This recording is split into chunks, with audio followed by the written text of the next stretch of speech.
Irmãos, vamos ler dois textos da palavra. O primeiro texto está em Mateus, capítulo 8. É um texto, uma história muito conhecida, e a gente quer apenas fazer menção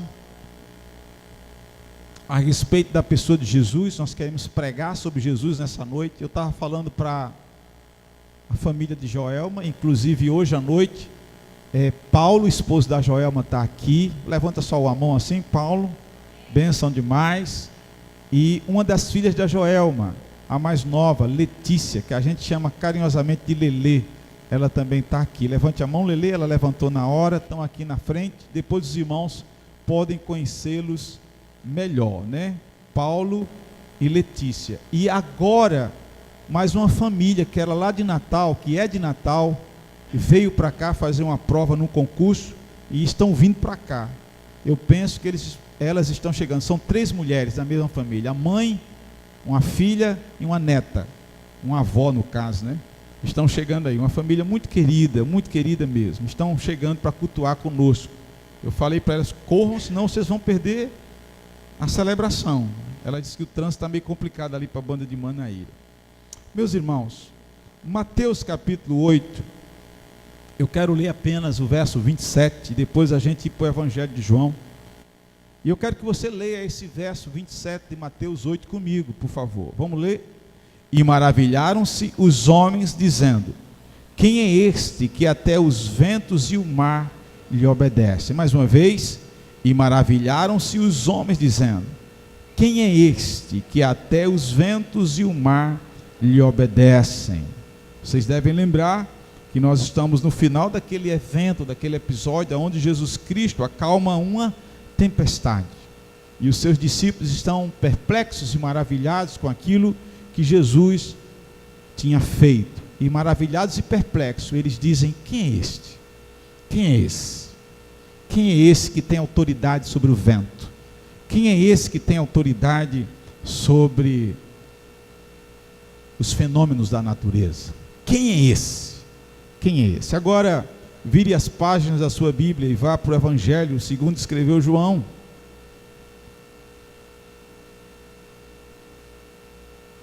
E olha só, irmãos, o Bruno me deu esse livro de presente 2 semanas atrás, aproximadamente, não foi, Bruno? Eu creio.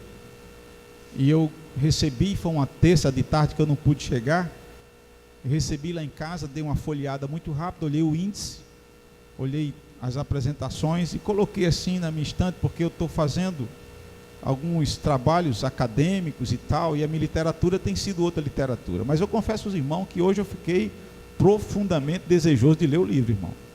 Você colocou aí alguns fatos assim muito interessantes, extremamente relevantes, né, para nosso conhecimento. Vamos pegar o abençoado, ligeiro, e é bom que ele é fino, né? Ele não é tão grosso.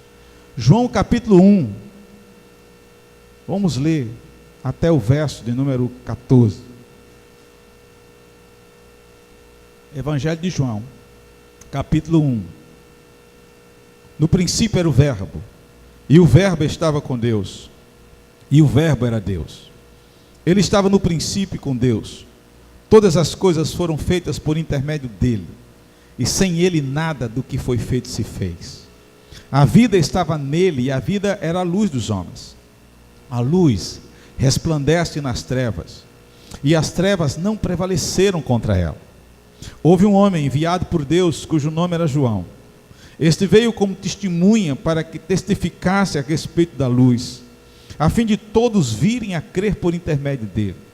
Ele não era luz, mas veio para que testificasse da luz, a saber, a verdadeira luz que vinda ao mundo ilumina a todo homem. O Verbo estava no mundo, o mundo foi feito por intermédio dele, mas o mundo não o conheceu. Veio para o que era seu, e os seus não o receberam. Mas a todos quanto o receberam, deu-lhes o poder de serem feitos filhos de Deus, a saber, aos que creem no seu nome, os quais não nasceram do sangue, nem da vontade da carne, nem da vontade do homem, mas de Deus. E o Verbo se fez carne e habitou entre nós, cheio de graça e de verdade, e vimos a sua glória, glória como do unigênito do Pai. Vamos orar, queridos, mais uma vez. Eu peço que você ore por mim, para que Deus possa me usar, me abençoar, para que a gente possa transmitir de modo muito claro, muito límpido, simples, o Evangelho, a palavra de Deus. O tema é: quem é esse? Nós queremos falar sobre Jesus nessa noite. Quem é esse Jesus? A partir desses textos que nós lemos aqui nessa noite. Pai querido, Pai amado, que privilégio para nós. Nós já falamos várias vezes aqui, Senhor, que é um privilégio para nós estarmos aqui nessa noite, cultuando o Senhor, louvando o Senhor, adorando o Senhor na beleza da Tua santidade. Hoje nós temos enfatizado, como nós temos dito à igreja, por causa da reforma protestante, nós temos enfatizado a cada domingo uma das solas da reforma, e hoje nós temos enfatizado a pessoa de Jesus Cristo. Ó Deus, Ele é o motivo, a razão do nosso louvor. Ele é digno de toda honra, toda glória e de toda adoração. Nós estamos aqui por causa da sua obra na cruz do Calvário. Nós estamos aqui por causa do seu amor. Nós estamos aqui porque Ele doou, Ele deu a sua vida em remissão dos pecados da humanidade. Nós estamos aqui porque Ele salvou a nossa vida. Nós estamos aqui porque Ele nos amou primeiro, como diz a palavra.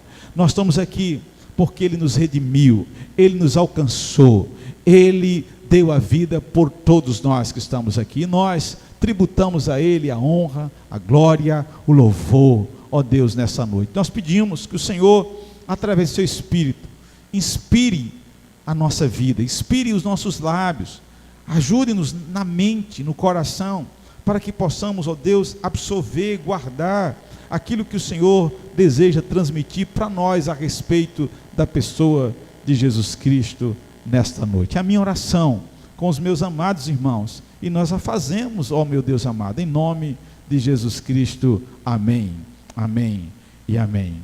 Meus queridos, eu carrego comigo algumas verdades minhas, e essas verdades que eu carrego comigo são frutos das minhas reflexões. Eu já tenho dito aos irmãos que eu sou uma pessoa de muitas reflexões solitárias. Eu sou uma pessoa que gosto de observar a igreja. Estava pregando ontem à noite, hoje pela manhã, no aniversário de 30 anos da igreja do Nazareno, lá em Campina Grande, do nosso amigo pastor Jamilce da Marbene. E eu pregando ontem à noite, e pregando hoje de manhã, eu dei 2 pregações, eu expus 2 vezes sobre igreja. Eu falava para aquela igreja da minha paixão que eu tenho pela igreja.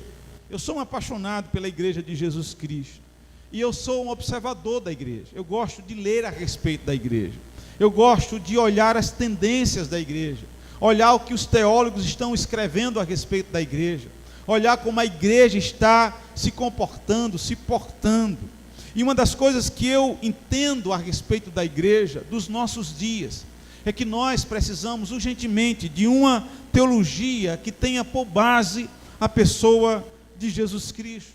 Eu digo isso porque Jesus Cristo sempre ao longo da história, se você analisar a história da igreja, você vai perceber que a pessoa de Jesus, a obra de Jesus, em todo o tempo, ela sempre foi atacada. Eu não estou falando do cristianismo. Os cristãos sempre foram atacados. Eu falava com o Eduardo, eu soube que hoje de manhã os irmãos falaram um pouco novamente sobre escatologia, e eu conversava com o irmão Eduardo que ao longo da história da igreja, desde o 1º século até o nosso século, a igreja de Jesus Cristo sempre foi perseguida. A igreja nunca deixou de ser perseguida. É por isso que eu dizia para ele que eu creio que a igreja haverá de passar pela tribulação. Mas eu dizia para esse irmão querido e querida que está aqui nesta noite, eu quero dizer para você que eu entendo, acima de tudo, que nós precisamos voltarmos urgentemente para a Escritura Sagrada e para novamente trazermos Jesus Cristo para o centro da pregação da igreja. E nunca na história Jesus Cristo foi tão atacado, Ele foi tão veementemente atacado como em nossos dias. Eu estava ali pensando, a respeito da pessoa e da obra de Jesus, há algum tempo atrás descobriram alguns apócrifos, livros que não são considerados bíblicos, e alguns livros não considerados bíblicos trazem algumas alusões a respeito da pessoa de Jesus Cristo. E algumas vezes esses livros, trazendo alguma alusão a respeito da pessoa de Jesus Cristo, coloca a pessoa de Jesus Cristo, digamos assim, em xeque, como se Jesus Cristo não tivesse sido o Messias, como se Jesus Cristo não tivesse morrido pelos pecadores, como se Jesus Cristo não tivesse ressuscitado. Eu me lembrava, ainda ali, olhando o esboço pela última vez, a pregação, me lembrava de um homem que hoje escreve somente contra Jesus Cristo. Esse homem era um teólogo, esse homem, um homem que foi criado em igreja, que estudou em seminários evangélicos, que fez todo o seu curso em seminários evangélicos, que graduou-se em seminário, fez seu mestrado, e quando estudava o seu doutorado, esse homem começou a duvidar da Escritura Sagrada. Bart Ehrman é o nome dele. E se você olhar a literatura de Bart Ehrman, toda a literatura de Bart Ehrman nos nossos dias são literaturas que atacam veementemente a pessoa de Jesus Cristo. O desejo desse ex-teólogo, ele ainda se considera teólogo, de fato é desconstruir a pessoa de Jesus Cristo. Eu tenho pelo menos 4 livros desse homem. O primeiro livro que eu li desse homem é O que Jesus disse e o que Jesus não disse, porque ele faz um ataque à Escritura Sagrada. Mas o último livro que eu comprei desse homem o título é Como Jesus se tornou Deus. Ele escreve mais de 500 páginas para mostrar para os seus leitores, para mostrar para os seus alunos, aqueles a quem ele mentoreia, que Jesus é uma criação da cultura judaica, que a divindade de Jesus nunca existiu, que Jesus era um homem qualquer, um homem como eu e como você, e que a tradição judaica foi quem construiu Jesus Cristo. É interessante que a literatura desse homem, é incrível como eu percebo isso. Por exemplo, o livro O que Jesus não disse e o que Jesus disse foi best-seller durante muitas semanas nos Estados Unidos. Ou seja, as pessoas estão se alimentando desse tipo de literatura. E esse tipo de literatura está correndo o mundo todo. São ataques e mais ataques à pessoa maravilhosa de Jesus Cristo. E eu entendo, amados, que não há outro caminho para mim e para você. Se nós queremos, de fato, termos uma fé genuinamente cristã, preste atenção, a nossa teologia, o nosso culto tem que ser cristocêntrico. E quando eu falo sobre isso, de vez em quando você está me ouvindo falar a respeito disso aqui, sabe por quê, queridos? Porque a pós-modernidade, com as suas características, com as suas influências, é muito sorrateira, é muito sutil, é muito capciosa. E muitas vezes as coisas vão entrando dentro da igreja sem que a gente se perceba. De repente a gente é envolvido por uma aura de coisas que não fazem parte da tradição cristã, não fazem parte da Escritura Sagrada, não é desejo de Deus. E o pós-modernismo começa a trazer muita coisa para dentro da igreja. E uma das coisas que o pós-modernismo trouxe com força para dentro da igreja, eu falei ainda há pouco aqui, antes de orar com os irmãos, falando da nossa sinologia, é esse humanismo, é esse hedonismo, esse desejo pelo prazer, de ter as nossas necessidades preenchidas. E a gente vai percebendo aos poucos que a tradição cristã evangélica, eu estou falando, aos poucos ela vai saindo e ela vai colocando agora o homem no centro de todas as coisas. Perceba os hinos que nós cantamos, perceba os hinos que o Brasil canta nas igrejas evangélicas, perceba algumas das pregações. Às vezes sequer Jesus é falado na pregação. Nós temos muitas vezes cedido púlpito para show, nós temos muitas vezes cedido do púlpito que aonde deveria ser pregado o Evangelho da Graça, aonde deveria ser pregado e exaltado a pessoa de Jesus Cristo, nós temos permutado e trocado por outro evangelho, como nós falamos na semana passada. Muitas vezes nós saímos da nossa casa, irmãos, querendo chegar num culto como esse, de modo que alguém fale e pregue algo que a gente goste. E isso nada mais, nada menos é do que humanismo. A gente quer que as canções que a gente cante aqui sejam canções que de certo modo eleve a nossa alma, que eleve o nosso ego, que fale para nós. Você perceba quantos hinos fala de eu, para mim. É incrível como nós temos permutado e mudado as nossas liturgias, os nossos cultos, meus irmãos. É incrível como nós temos mudado, inclusive, a nossa teologia. A pergunta é: quem é Jesus para nós? Eu fico pensando muitas vezes, eu tenho para mim uma verdade, é uma premissa. Você vai me ouvir sempre falar sobre isso. Sempre eu vou falar sobre isso. A noção que eu tenho de Deus, a noção que eu tenho de Jesus Cristo, isso vai influenciar decisivamente na minha prática cristã. Quem é Deus para mim? Quem é Jesus para mim? A noção que eu tenho muitas vezes, e perdoe-me o desabafo, é que a igreja, de um modo geral, não sabe quem é Deus direito. Não conhece quem é Jesus de fato. Não conhece a Escritura Sagrada. Quem é esse? Por isso que nós começamos com o texto dos discípulos perplexos, depois que Jesus tinha feito algo maravilhoso, estupendo, e olha que esses homens andavam com Jesus dioturnamente, o tempo todo, mas vendo Jesus fazer algo espetacular, algo maravilhoso, o Cristo que tinha se denunciado como Messias, o Cristo que tinha dito que era o próprio Deus, esses homens, mesmo vendo tudo isso, eles perguntam: quem é esse? Quem é esse que dá ordem ao vento, que dá ordem à tempestade? Quem é esse? A pergunta que eu faço nessa noite é: quem é esse? Você conhece esse Jesus Cristo? Você conhece a sua pessoa? Você conhece a sua obra? Essa é a pergunta que eu faço nesta noite. E aí, meu querido e minha querida, eu geralmente, quando olho a nossa geração, e o que eu estou dizendo não são percepções ou inferições apenas minhas, são de pessoas que estão escrevendo sobre a igreja do nosso tempo. A realidade é que muitos têm dito que a nossa geração é uma geração que tem pouco conhecimento. A nossa geração, ela falta conhecimento bíblico, falta conhecimento teológico. E a nossa geração, lamentavelmente, ela tem permutado, ela tem trocado, ela tem deixado de lado o conhecimento bíblico, o conhecimento teológico, e ela tem agora buscado e primado apenas experiências extraordinárias, experiências estáticas, né? Nós temos vivido uma geração de pessoas que se dizem cristãs, mas de fato elas não conhecem a pessoa de Jesus Cristo.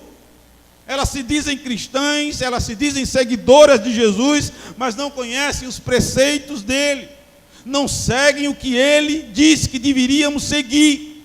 Dizemos que ele é o nosso mestre, que ele é o nosso guia, dizemos que somos seus seguidores, mas de fato nós não temos observado, seguido aquilo que ele disse que nós deveríamos seguir. E essa noite a gente tem que pensar se de fato nós temos experimentado, vivenciado um cristianismo genuíno. Quem é esse? Eu conheço de fato esse Jesus que eu digo que é Senhor e Salvador da minha vida. De fato eu tenho na minha vida. Quem é esse? Quem é este? E nessa noite, baseado no texto que nós lemos, resumidamente, eu queria tirar 3 características da pessoa de Jesus, que eu espero que venha alimentar a minha alma e a sua alma nessa noite. Quem é esse? Quem é esse? Em primeiro lugar, eu quero dizer a você, e sabe qual é o meu desejo, irmãos? O meu desejo, eu tenho orado por isso, é que quando a gente terminar essa exposição aqui, a gente se dobre diante do Senhor Jesus Cristo, a gente o adore, a gente derrame a alma da gente perante Ele. É o meu desejo. Eu tenho, hoje de manhã, lá na igreja de Campina Grande, eu rasguei a minha alma com aqueles irmãos.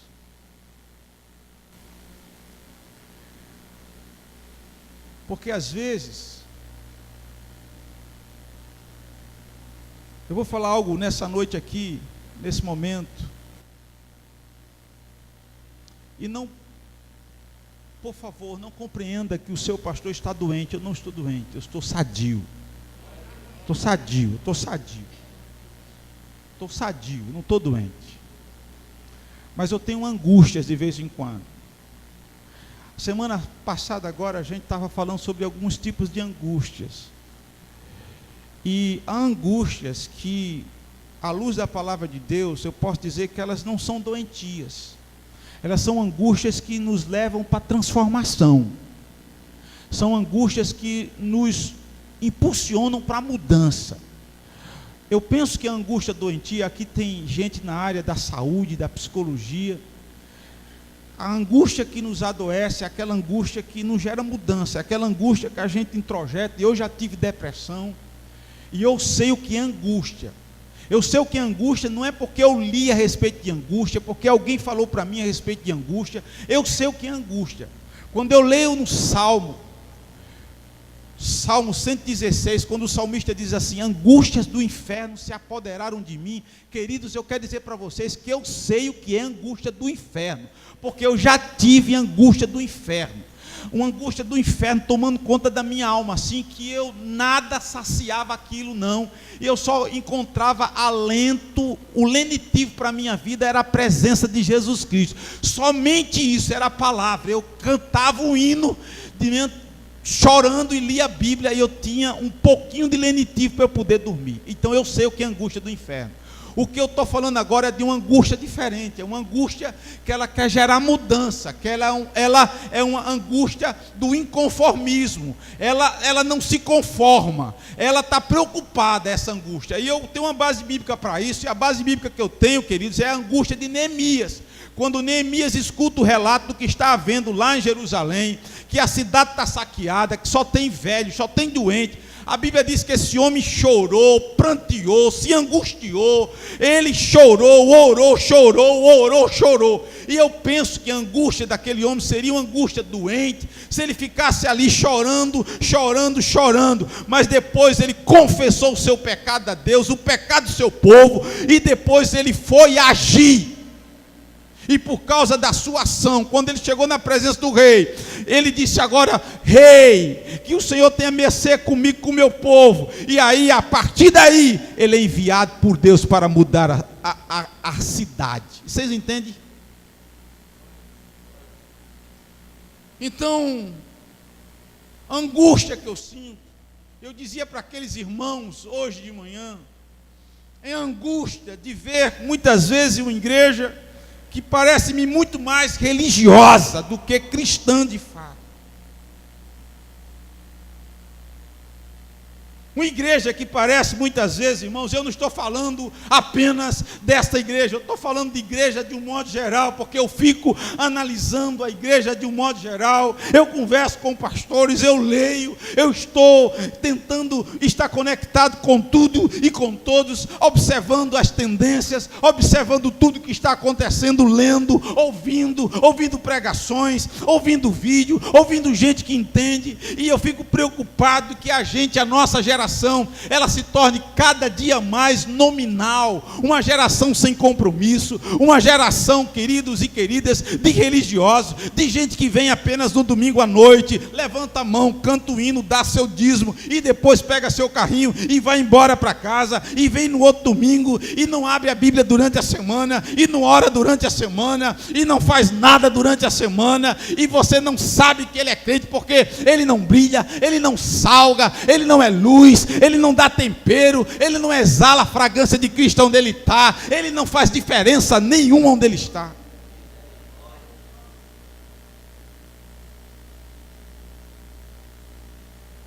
E hoje de manhã, quando eu saí da igreja e botei a guerreira que está comigo há 33 anos, que está pregando em outra igreja nessa noite, e eu disse para ela: Dene, diante de tudo que nós falamos nessa manhã, Dene, qual é a sua percepção, minha filha, a respeito de seguir Jesus Cristo, a respeito de fé? E queridos e queridas, eu quero dizer a você que está aqui nessa noite, eu quero mais de Jesus, eu quero viver Jesus Cristo. Vocês estão entendendo, irmão?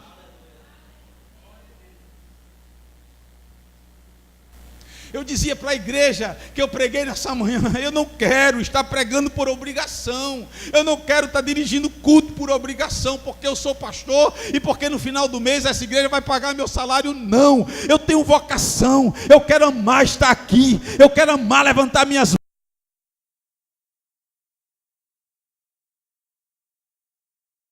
mãos, eu te exalto, é isso que eu quero.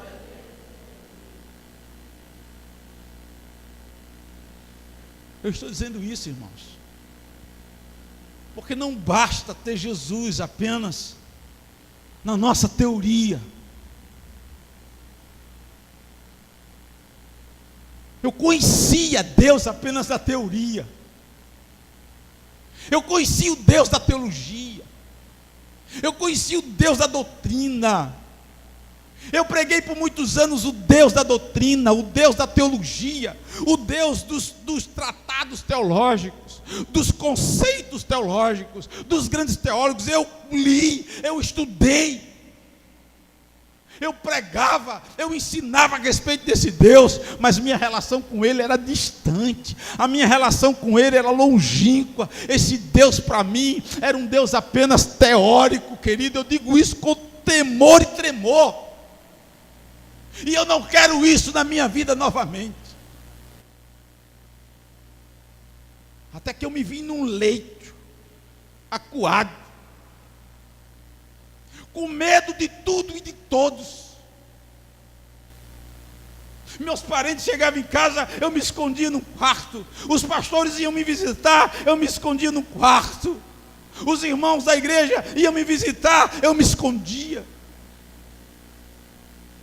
Medo da morte, medo de sair de casa, medo de tudo, medo de andar de carro, medo de tudo. Meu Deus do céu. Eu fui parar no hospital que não existe mais, o pronto-socorro. E numa manhã que eu estava sozinho, que era uma raridade eu estar só, Denise foi visitar outra pessoa e me deixou só. E eu sentei no banco que tinha assim. E eu peguei a minha Bíblia. A Bíblia do teólogo. Nada contra a teologia, irmãos. Eu estou falando que essa foi a minha experiência. E eu chorei naquela manhã. E eu disse: Deus, fala comigo, por favor. Eu não aconselho você a usar a Bíblia como horóscopo, como um instrumento para falar com você aleatoriamente. Não aconselho. Mas naquela manhã eu abri a Bíblia e o texto onde Deus me levou foi aquele texto do profeta Isaías falando com o rei Ezequias, e a palavra era assim: põe em ordem a tua casa. Eu senti Deus falar comigo, e poucas vezes eu ouvi Deus falar audivelmente comigo. Eu já ouvi Deus falar audivelmente comigo, e a voz de Deus era audível.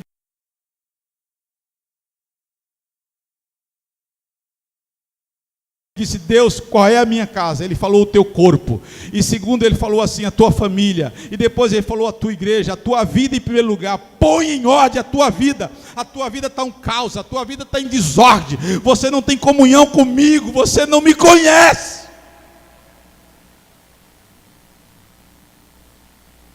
Eu caí em pranto naquela manhã no hospital.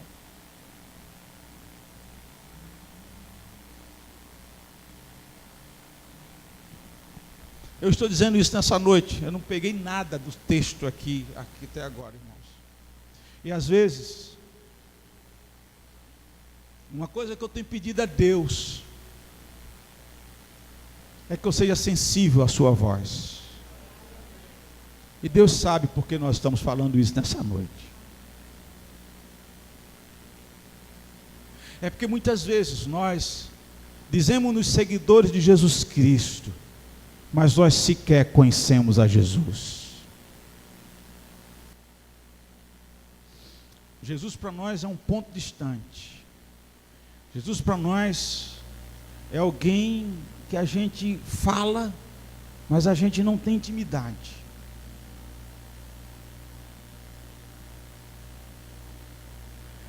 De fato, o meu desejo era que nós pudéssemos nos dobrar hoje e adorar a Jesus, e louvar o seu nome, dizer: Senhor, Tu és o nosso Salvador, Tu és o Senhor da nossa vida.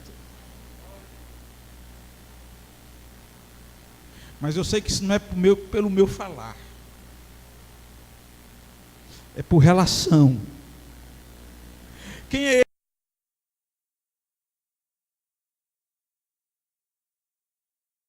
João diz: no princípio era o verbo, e o verbo estava com Deus, e o verbo era Deus. Louvado seja o nome do Senhor. Eu queria tirar rapidamente duas coisas a respeito disso. A primeira coisa é que Jesus é Jesus desde a eternidade, aleluia. Ele é pré-existente. Eu chamo a sua atenção para uma coisa: Mateus começa a sua genealogia por Abraão, Lucas começa a sua genealogia por Adão, mas João, ele retrocede a Abraão, João retrocede a Adão. João coloca que Jesus é eterno, Jesus é pré-existente. No princípio ele estava com Deus, porque ele é Deus, aleluia. Ele é antes de todas as coisas. Amém, meus irmãos? Ele é antes de todas as coisas. Eu fico maravilhado quando eu vejo aquele discurso de Jesus, ou aquele debate de Jesus, que registrado por João no capítulo 8, que os judeus estão ali com Jesus 6 e no capítulo 8, e eles estão brigando com Jesus e apelam para Abraão, mas Jesus olha para eles e diz assim: olha, antes que Abraão existisse, eu sou. É isso. Quando eu olho a pessoa de Jesus, querido, e vejo o que se diz a respeito dele, e o que ele mesmo fala a respeito dele, eu tenho que me curvar. Antes que Abraão existisse, Jesus Cristo já era. Louvado seja o nome do Senhor. Mas não apenas ele é eterno ou pré-existente, mas ele é o Criador de todas as coisas. João, no verso número 3, ele diz: todas as coisas foram feitas por intermédio dele, e sem ele nada do que foi feito se fez. Louvado seja o nome do Senhor Jesus Cristo. De modo que eu creio que quando Deus falava haja luz, quem estava criando era Jesus Cristo. É por isso, e agora, hoje à noite, eu fiquei sabendo espetacularmente pelo nosso querido Bruno, que aquilo que Paulo diz aos Colossenses na sua carta, no capítulo 1, e nós lemos esse texto hoje à noite, sabendo hoje que é um cântico. Paulo vai dizer: pois nele foram criadas todas as coisas nos céus e sobre a terra, as visíveis e as invisíveis, sejam tronos, soberanias, principados, potestades, tudo foi criado por Jesus e para Jesus, e em Jesus tudo subsiste. Ele não é apenas pré-existente, mas ele é o Criador de todas as coisas. Louvado seja o nome do nosso Senhor. Então nessa noite, a gente sai daqui sabendo que Jesus Cristo, ele é o verbo de Deus, e como verbo de Deus, ele é eterno, co-eterno com o Pai, e ele é o Criador e sustentador de todas as coisas. Eu e você estamos aqui nessa noite por causa dele, sustentado por ele. Louvado seja o nome do Senhor. É por isso que nós temos que louvá-lo, engrandecê-lo e glorificar o seu nome. Em segundo lugar, querido e querida, Jesus Cristo também é o obreiro perfeito de Deus. É interessante que João, ainda no verso 14, ele diz: e o verbo se fez carne e habitou entre nós. O Verbo se fez carne e habitou entre nós. E quando eu falo sobre isso, eu sempre lembro de uma pregação que eu ouvi em 1996, quando era pastor da primeira igreja do Nazareno. Eu ouvi essa pregação de um pastor de uma comunidade de Salvador, que eu levei para pregar para a liderança da igreja. E eu nunca tinha visto uma exposição como aquele homem fez naquela manhã. E eu nunca esqueci o que ele disse na sua pregação. Eu anotei a pregação todinha, eu decorei aquela pregação todinha. E aquele homem disse algo interessante. Ele diz: muitas vezes nós nos encantamos com o Cristo Salvador, e devemos nos encantar sim com o Cristo Salvador. O Cristo Salvador expressa a divindade de Jesus, e nós nos encantamos com a divindade de Jesus Cristo. E ele disse uma coisa interessante: mas muitas vezes nós esquecemos a humanidade de Jesus, deixamos a humanidade de Jesus de lado. E a teologia diz, e a doutrina diz que Jesus, ele tinha natureza divina, mas ele tinha a natureza humana. Jesus era Deus e Jesus era homem. É interessante que o apóstolo Paulo, escrevendo aos Gálatas, nós conhecemos esse texto. Ele diz: vindo porém a plenitude do tempo, Deus enviou seu filho, nascido de mulher, nascido sob a lei, nascido de mulher, nascido sob a lei. O próprio João, na sua primeira carta, lutando contra o gnosticismo e o docetismo, que insistia em dizer que Jesus era meramente uma aparição, que Jesus não tinha forma humana, que Jesus era como se fosse um fantasma. Esse João diz assim: o que era desde o princípio, o que temos ouvido, o que temos visto com os nossos próprios olhos, o que contemplamos e as nossas mãos apalparam. Jesus era um homem, ele tinha natureza humana. É interessante que o próprio Cristo, quando fala muitas vezes a respeito dele mesmo, ele se denomina Filho do Homem. Agora eu quero chamar a sua atenção para um aspecto desse Cristo como obreiro perfeito. E Jesus Cristo é o obreiro perfeito de Deus, porque Jesus Cristo como homem não teve pecado. Aleluia. O autor de Hebreus diz que ele foi tentado em todas as coisas. Às vezes, nós diminuímos as tentações de Jesus, aquilo que Mateus diz no capítulo 4. Quando Satanás aparece para ele e o tenta. Mas o autor de Hebreus diz que Jesus foi tentado em todas as coisas. E eu fico pensando, meu querido e minha querida, como Jesus foi assediado.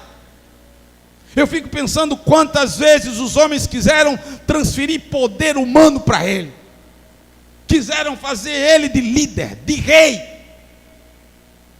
Eu fico pensando quantas coisas podem ter acontecido na trajetória humana de 33 anos e meio de Jesus Cristo. Mas a palavra de Deus diz que Jesus se manteve imaculado, sem pecado, sem ruga, sem mancha. Louvado seja o nome do Senhor. E aí há uma explicação para isso. E nós sabemos muito bem disso. Quando a gente fala de teologia e de doutrina, porque foi um homem que pecou, presta atenção. Foi um homem que pecou, Adão pecou. Adão, representante da humanidade, pecou, e por causa do pecado de Adão, todos os homens agora pecaram, todos pecaram. O pecado de Adão passou para toda a humanidade, e agora a humanidade estava desgraçada, alienada, perdida, vitimada, estava longe de Deus, sem comunhão com Deus. Deus olha e não tem nenhum representante na humanidade que possa aplacar a sua justa ira. E agora o que fazer? Esse Deus se encarna, louvado seja o seu nome, toma a forma de homem, se faz pecado em nosso lugar, querido e querida, toma a forma humana. E Paulo diz que pelo primeiro Adão veio o pecado, mas pelo segundo Adão, o último Adão, veio a redenção e a restauração. Louvado seja o nome do Senhor. E o autor de Hebreus também fala isso, que esse sumo sacerdote perfeito, sem mácula, sem ruga, sem mancha, Jesus Cristo, homem de dores, mas sem pecado, ele entra uma única vez no santíssimo lugar. Ele é o sumo sacerdote, mas ele também é oferta, e o seu sacrifício sacrifício aplacou a ira justa de Deus. Agora não é mais necessário sacrifício nenhum, porque Jesus Cristo se deu por toda a humanidade. Ele é o obreiro perfeito de Deus. Ele é o obreiro perfeito de Deus. Ele é o verbo de Deus, mas ele é o obreiro perfeito de Deus. Eu quero terminar, querido e querida, nessa noite, mostrando uma outra característica de Jesus. E a última característica de Jesus é que Jesus, para mim, ele é o amante dos pecadores.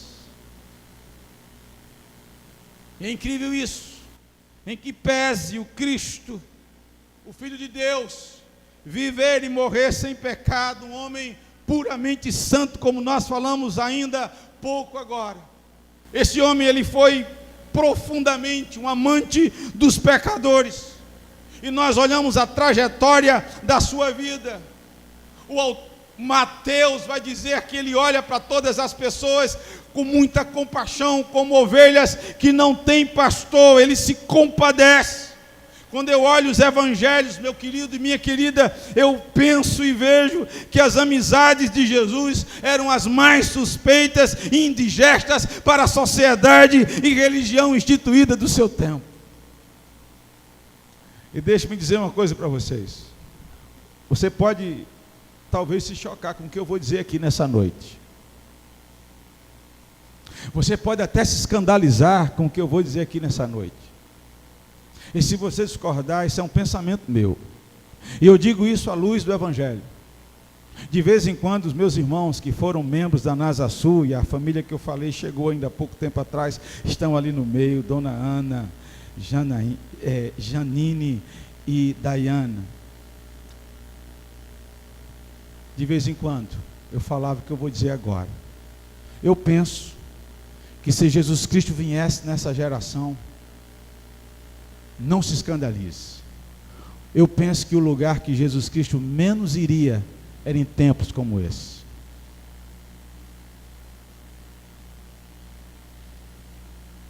Eu penso que Jesus Cristo talvez parasse aí na porta e talvez ele perguntasse: onde é que ficam as prostitutas desse bairro?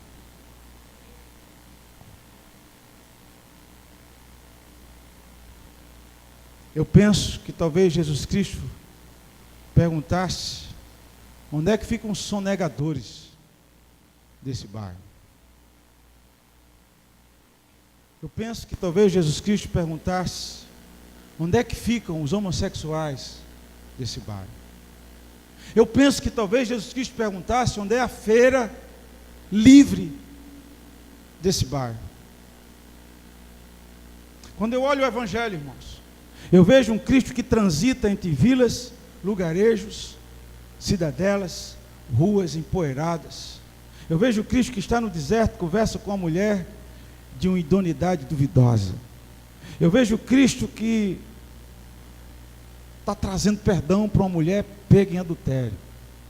Eu vejo o Cristo que olha para um sonegador, para um homem sem escrúpulo, para um homem safado, desculpa a expressão, por favor, queridos, em cima de um sicômoro e diz: desce, porque hoje me convém pousar na tua casa. Um ladrão safado.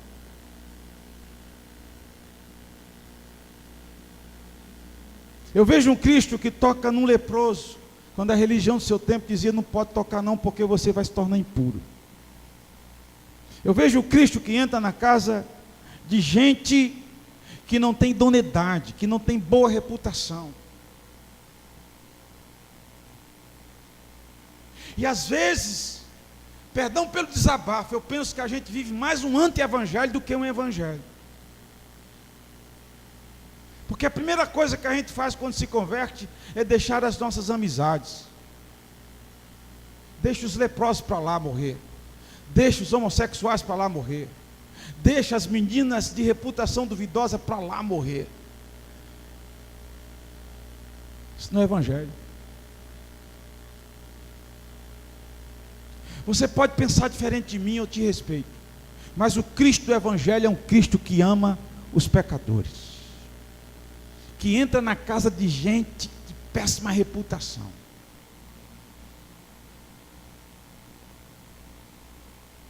Esse é o Cristo do Evangelho. O Cristo que vai em busca de prostitutas, de endemoniados, leprosos, mulheres e homens que têm uma reputação moral e ética que eu e você não aprovaria. Ele é o amante dos pecadores.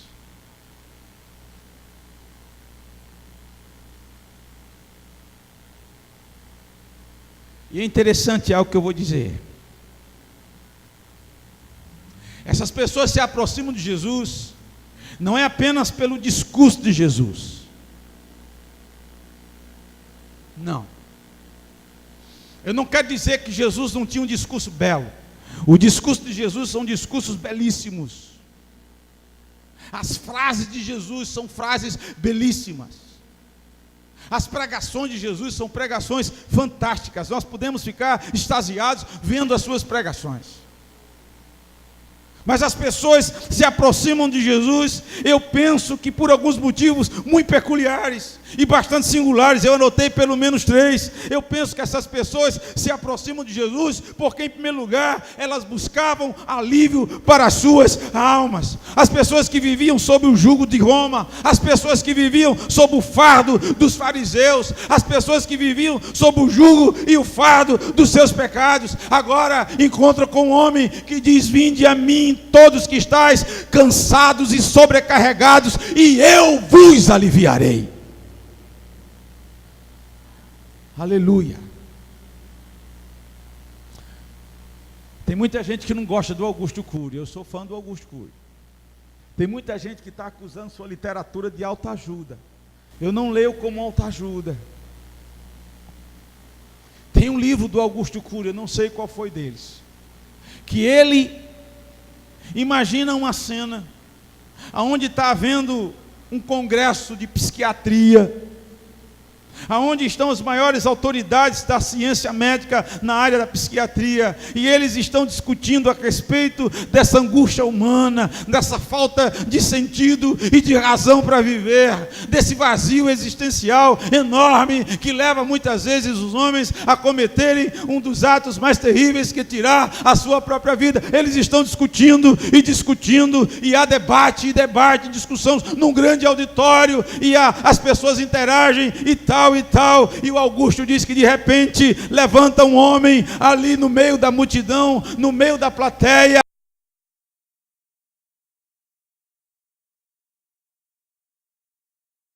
e esse homem diz assim: olha, eu tenho a resposta para tudo isso aí.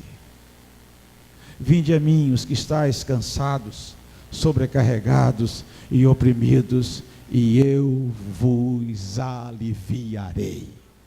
As pessoas buscavam Jesus porque elas queriam alívio para as suas almas. E o amante dos pecadores tinha alívio para a alma das pessoas. Em segundo lugar, eles buscavam a Jesus porque eles encontravam perdão para os seus pecados, e Jesus perdoava os seus pecados. Quantas vezes Jesus olhou e disse: perdoados estão os teus pecados, vai e não peques mais, filho, a tua fé te salvou. Olha, perdoados estão os teus pecados. Jesus é aquele que perdoa os nossos pecados. E finalmente, querido e querida, eles buscavam Jesus porque eles encontravam em Jesus sentido para as suas vidas. Sim, alívio para a alma, perdão para o pecado, querido, e sentido para a vida. O amante dos pecadores tem tudo isso e muito mais. Esse é o Jesus da Bíblia, pelo menos parte dele, porque Jesus é muito mais do que isso. E eu te convido nessa noite a ficar de pé. E eu pedi os meninos para ensaiar uma canção, que eu, quando canto essa canção, eu me quedo na presença do Senhor. E eu gostaria que eles viessem aqui na frente para a gente terminar a celebração dessa noite.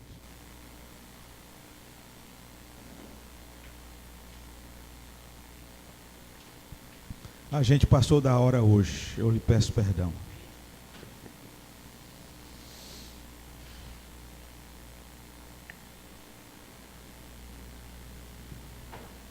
Quem é esse? O hino que nós vamos cantar, eu acho que a gente só cantou aqui uma vez, pelo menos enquanto eu estou aqui. E hoje, dia 8 de outubro, irmãos, nós estamos fazendo 6 meses de ministério nessa igreja. 8 de abril foi a nossa posse. 8 de abril. Eu me lembrei disso ontem. Hoje está fazendo 8 meses de INB. Ou sei, perdão, 6 meses de INB. Eu queria convidar você para a gente louvar a Jesus com essa canção. Eu não sei se você conhece, Senhor e Rei.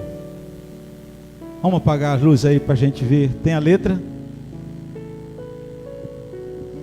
Amém.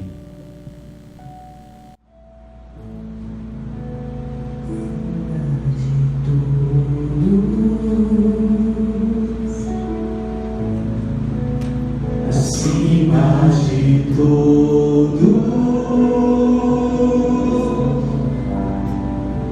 está o Senhor entronizado.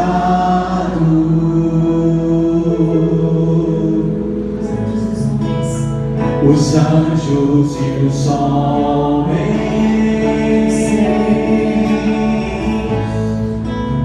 os céus e a terra,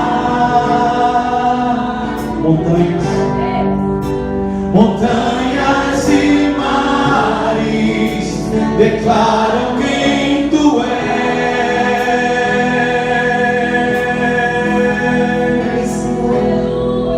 Tu és Senhor e Rei. Aleluia! Governa sobre o universo,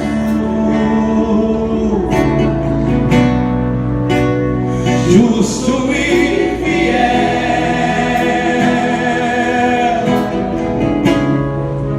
vestido de glória e poder, coroado estás,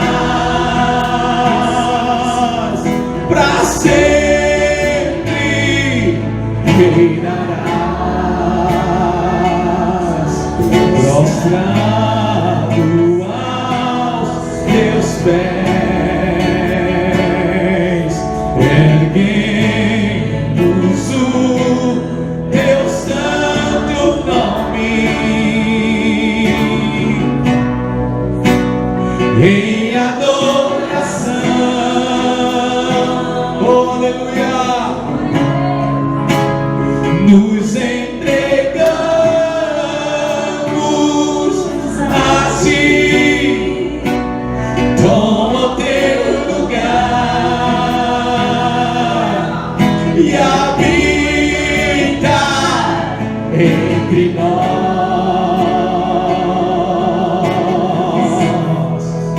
ó Santo Deus. Oh, aleluia, ó Santo Deus. Acima, vamos declarar, aleluia, acima de todos. Declare, meu irmão e minha irmã, acima de tudo, acima de tudo está o Senhor entronizado. Oh, aleluia!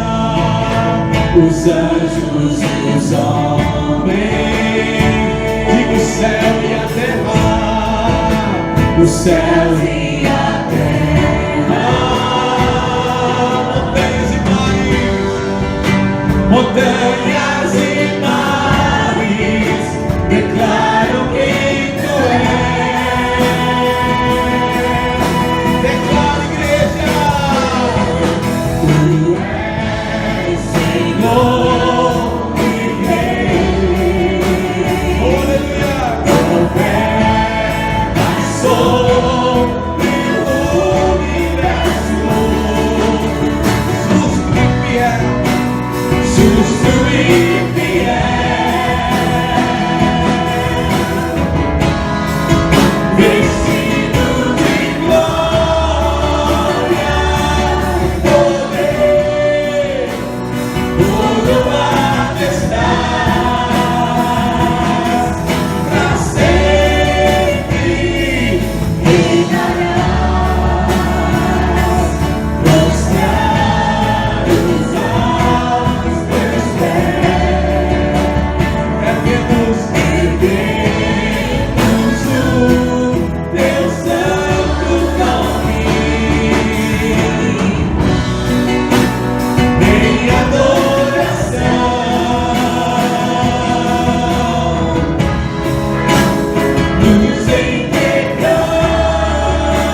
Tu és santo.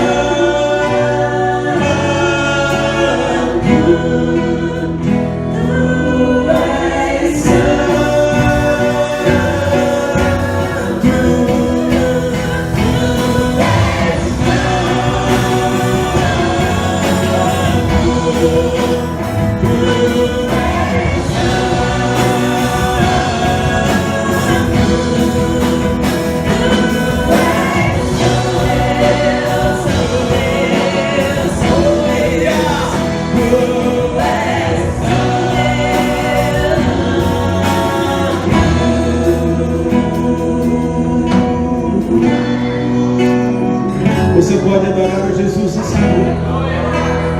Você pode exaltar o nome dele, aleluia, porque o seu nome estará acima de todo nome. Ele é o verbo de Deus, aleluia. Ele é o pleno perfeito de Deus. Ele é o amante dos pecadores. Ele é a raiz de Davi, o leão da tribo de Judá, o alfa e o ômega, o princípio e o fim, aleluia. O lírio dos vales, louvado seja o nome do nosso Senhor e Salvador Jesus Cristo. Vamos adorá-lo nessa noite e vamos dizer: ó Jesus, nós queremos te adorar. Ó Jesus, nós queremos te conhecer melhor. Nós queremos seguir o Senhor. Nos ajude, Senhor. Aleluia. Aleluia. Glória ao teu nome. Glória a Jesus. Glória ao teu nome, Senhor. Louvado seja o Senhor. Aleluia.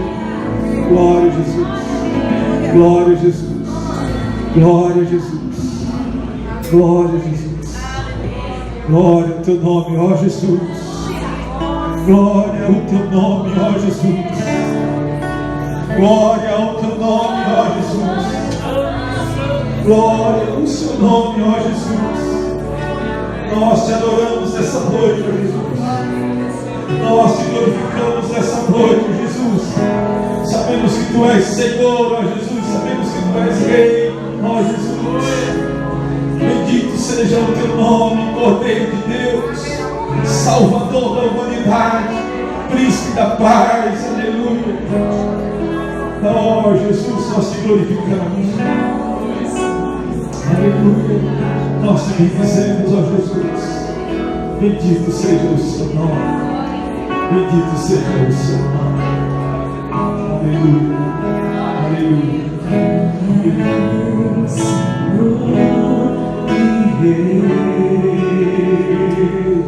governa sobre o universo,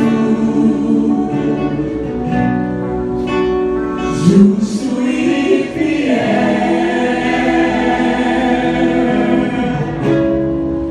vestido de glória e poder, coroado estás para sempre, reinarás, prostrados aos teus pés, erguemos o teu santo nome em adoração,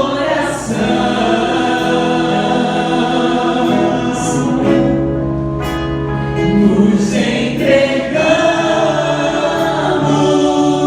a ti. Toma o teu lugar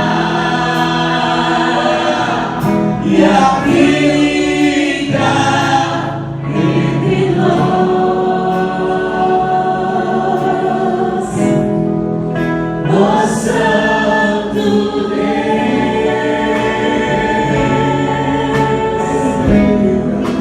ó Santo Deus.